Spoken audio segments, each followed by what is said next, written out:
The media is incredibly quick to point the finger at all white people for the shooting in Las Vegas. They're quick to blame all white men and white supremacy and say that the guy was a white supremacist. Well, for a start, he wasn't a white supremacist, he had an Asian girlfriend. There was a woman that was threatened by another woman. A woman said that someone was going to die, they were all going to die, 45 minutes before the shooter. The shooter had 9 different guns in his hotel, and he was able to get through security. All the cameras in Las Vegas were able to just suddenly be switched off and there'd be no footage.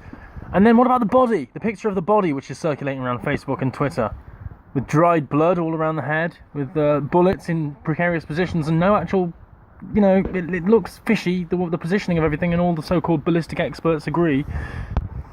And they obviously just claim to be on Twitter and Facebook. Everyone's a Dexter now.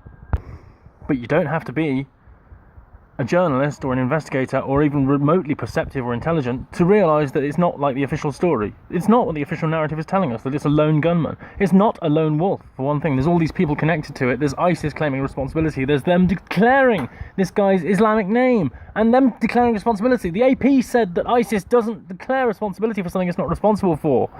So by their own reckoning, they've admitted it. They've admitted that this is ISIS. They've admitted this is Islamic. And the media is using it to demonise guns and demonise white people. The exact agenda of the left. The exact agenda of the globalists. The exact agenda of Islam. If the government has got the NSA and GCHQ, why aren't they able to detect terrorists who are already known to security services? Why do they always somehow slip the net? If they're spying on each and every one of us like WikiLeaks reveals that they are, why do they just ignore jihadis that are known?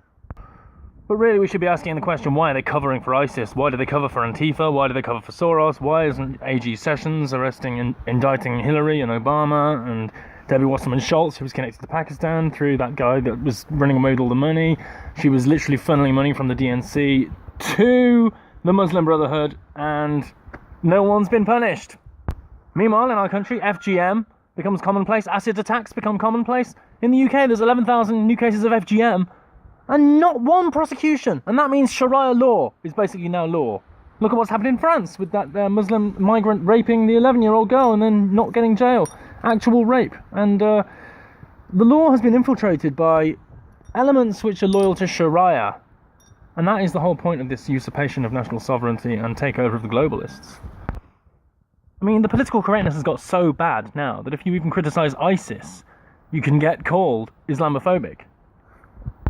Even though the news goes to great pains to say that ISIS is nothing to do with Islam, it's because of people's perceptions to do with ISIS, so therefore they're being Islamophobic. Because we've got all these stupid little microaggressions and trigger warnings now and everything in this little weird world that we've created, where everyone can be just sacked and lose their job for making a joke or making a comment, or if someone doesn't like it, the left descends on them all and suddenly they're kicked off Twitter without any consideration for what actually happened, just because the hate mob rules supreme. And the hate mob is definitely on the left. I've never seen such spiteful people. I've never been insulted so much. I've never been called racist or anything so much by people like these regressive leftists that enforce the political correctness, that go around saying there's nothing wrong with Sharia and that I'm just intolerant and that FGM has nothing to do with the cultures that we're importing and now that acid attacks are normal. We should just, carry on taking away all our rights, shouldn't we? We shouldn't think about why it's around or how to stop it. And if we prosecuted one of those cases, then it would be intolerant, wouldn't it? So we just got to let everyone in, let everyone act the way they did in their cultures, lose our culture, lose our freedom, because that's fair. And if you don't like it, if you object to that, then you're far right, then you're called far right. And I wouldn't have a problem with that if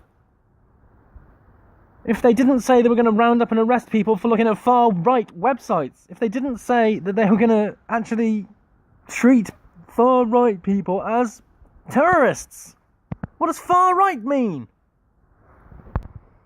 Meanwhile, no one treats the far left as terrorists. No one treats Antifa or Soros or Hillary or Goldman Sachs or anyone as the terrorists, do they? Or those feminazis or Black Lives Matter or By Any Means Necessary, which endorses violence. They endorse violence to enforce political change, and that is terrorism. We're not far right. We're just fighting the globalists. We're the enemy of the globalists, and they're on their last legs. That's why they've had to castigate us, call us far right before they silence us, suppress us, lock us away, torture us, intimidate us, imprison us. We'd better stop this now. We'd better change course, because if a civil war happened, it would be against us. The entire establishment is set up against us. I say us, I don't even know what us means anymore. Because, you know, what does far right mean? Who is on the right? I've got very left-wing views in many ways. I've been left-wing all my life. I don't associate with, you know, religious nutcases or people that think the royal family are wonderful. But I don't associate with people that want open borders and, you know, just think that people that complain about Islam or Sharia are Nazis. I don't want to associate with those people. So labels mean something because they're being used as a prelude to silencing people.